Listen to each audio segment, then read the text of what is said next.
Olá, sejam todos bem-vindos ao segundo vídeo da nossa trilha de informática básica do zero. Na aula de hoje, nós iremos falar sobre os periféricos. De certo modo, é a forma como você e o computador se comunicam. Nós vamos começar com uma definição bem clara e, no final, nós vamos falar de uma confusão clássica da informática, que é a diferença entre CPU e gabinete. Mas antes de avançarmos, eu gostaria de pedir que você curta esse vídeo. Isso faz com que o seu algoritmo entenda que esse tipo de conteúdo lhe interessa.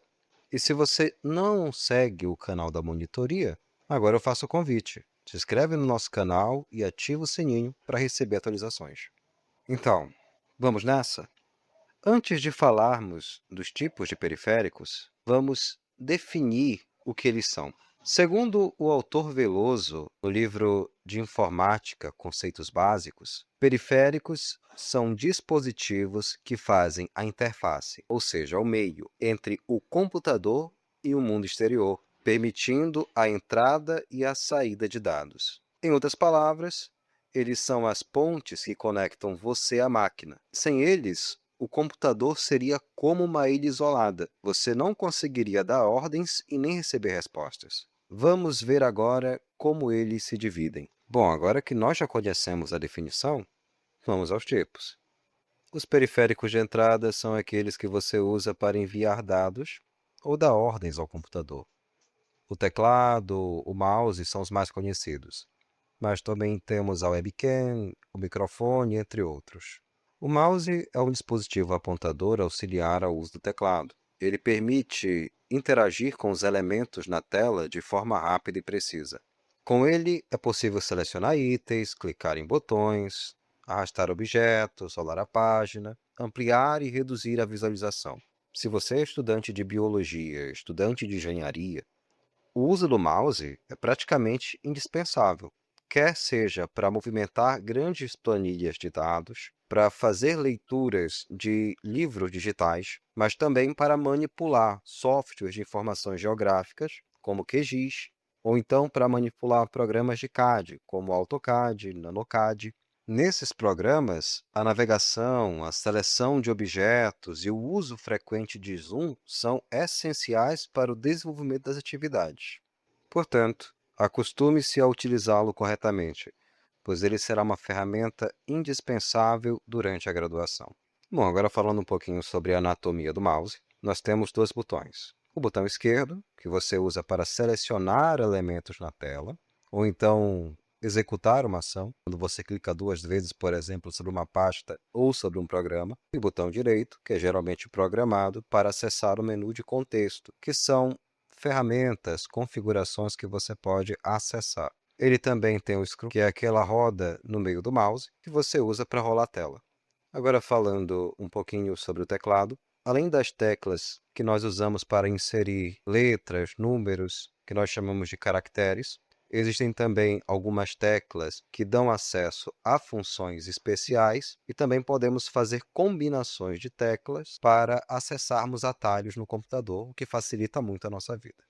Falando agora dos periféricos de saída, são os que o computador usa para mostrar resultados, seja ele o monitor, que é a nossa tela, o datashow, que é muito usado em apresentações, a impressora, que transforma um documento digital em um documento físico, e também as caixas de som que reproduzem áudios. Na primeira aula, quando falávamos da entrada de dados, nós citamos o som como um dos tipos de dados. Trazendo para o contexto da biologia, quando os biólogos, especialmente os ornitólogos, vão fazer um levantamento faunístico, eles vão para o campo, isso às 6 horas da manhã, e eles começam a registrar com um aparelho gravador de som o canto das aves, e eles passam um tempo coletando esses sons. Depois se deslocam, vão a outro ponto, mas o importante é que eles fazem o registro sonoro dos cantos das aves numa região. Feito esse registro sonoro,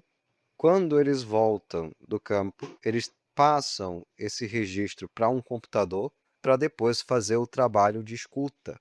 Usam fones para isso. E assim, também cruzando com bases de dados, tanto pelo conhecimento que eles têm, quanto pelos registros de bases de dados, como a do Cornell Lab, eles acabam identificando aquelas espécies daquela região. Então, aqui nós temos um exemplo do dado como som e também do uso de um dispositivo de saída, que é a caixa de som ou fone de ouvido. Agora, falando sobre os periféricos mistos, são aqueles que fazem os dois papéis. Um deles, por exemplo, é uma tela touchscreen, que, ao mesmo tempo que ela mostra informações na tela, ela pode receber toques. Um outro exemplo é um pendrive. Ele guarda os dados que você armazena nele e depois ele pode ser usado para transferir esses dados para outro computador. Bom, durante a graduação, os pendrives eles são muito úteis para o armazenamento temporário e a transferência de arquivos entre diferentes computadores. Eles permitem transportar trabalhos acadêmicos, apresentações, relatórios, planilhas e outros documentos do computador da instituição para o seu computador e vice-versa. Embora hoje existam serviços de armazenamento em nuvem, como o Google Drive ou OneDrive, o pendrive ele continua sendo muito útil, principalmente quando não tem acesso à internet. Bom, se você está usando o notebook, se você tem um notebook, você já reparou que ele tem esses componentes, teclado, touchpad, tela, todos integrados.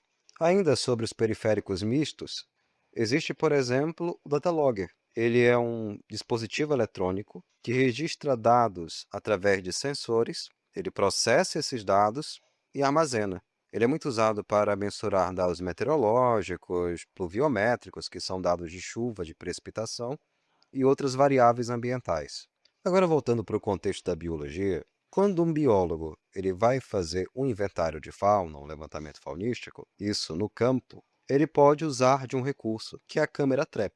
É um dispositivo misto também. Então, ele é dotado de uma câmera e ele é programado para fazer uma quantidade de registros fotográficos dentro de um tempo. Alimentado por uma bateria própria, é um dispositivo autônomo, o biólogo programa esse dispositivo, anexa em um tronco, deixa ali, e durante um período de tempo, ele vai fazendo fotos das espécies que vão passando ali. Depois o biólogo pega, tira ali o cartão de memória e leva esse cartão de memória para o seu computador para fazer o reconhecimento de espécies. Então, tanto o Datalogger quanto a câmera trap são exemplos de dispositivos mistos.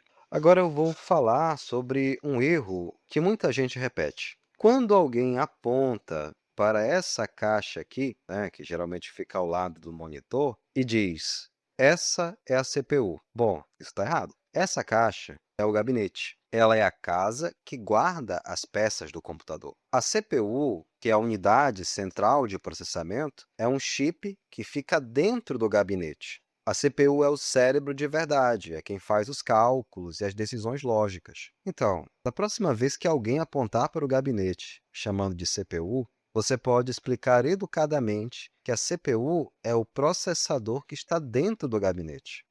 Bom, falamos do gabinete, mas o que tem dentro do gabinete? Bom, nós temos a placa-mãe, ela é a espinha dorsal, pois conecta todos os componentes. Nesse espaço aqui fica a CPU. Nós temos a CPU, o processador, o cérebro que executa as instruções. Nós temos outras memórias, mas esta aqui é a memória RAM, que é a memória de trabalho. Ela é rápida, mas ela esvazia quando desligamos. Nós temos um HD, ou então, nos computadores mais modernos, o SSD. Ele faz a função de armazenamento permanente, é onde ficam os documentos, as fotos, o próprio sistema operacional do computador. Nós também temos a placa de vídeo, é ela que cuida das imagens que vão para o monitor. Por fim, nós temos também a fonte de alimentação, que é a que distribui energia para todos os componentes do computador. Agora, recapitulando o que vimos hoje, periféricos são dispositivos que fazem a ponte entre você e o computador. Uns são de entrada, outros de saída e outros são mistos. Fazem os dois. Gabinete é a caixa, o CPU é o processador que está dentro dela. Dentro do gabinete, nós temos placa-mãe, CPU, memória RAM, HD ou SSD, fonte de alimentação, placa de vídeo. São essas peças que trabalham juntas e fazem o computador funcionar. No próximo vídeo, eu vou te ensinar uma coisa essencial, básica, mas muito importante, que é como ligar, reiniciar e desligar o computador da forma certa. Se fizermos isso da forma errada, nós corremos o risco de danificar o computador. Bom, até a próxima aula. Essas são as nossas referências. Ascencio e Campos, o livro Fundamentos de Programação de Computadores. Veloso, o livro Informática, Conceitos Básicos. Eu agradeço a sua atenção e até a próxima aula. Obrigado.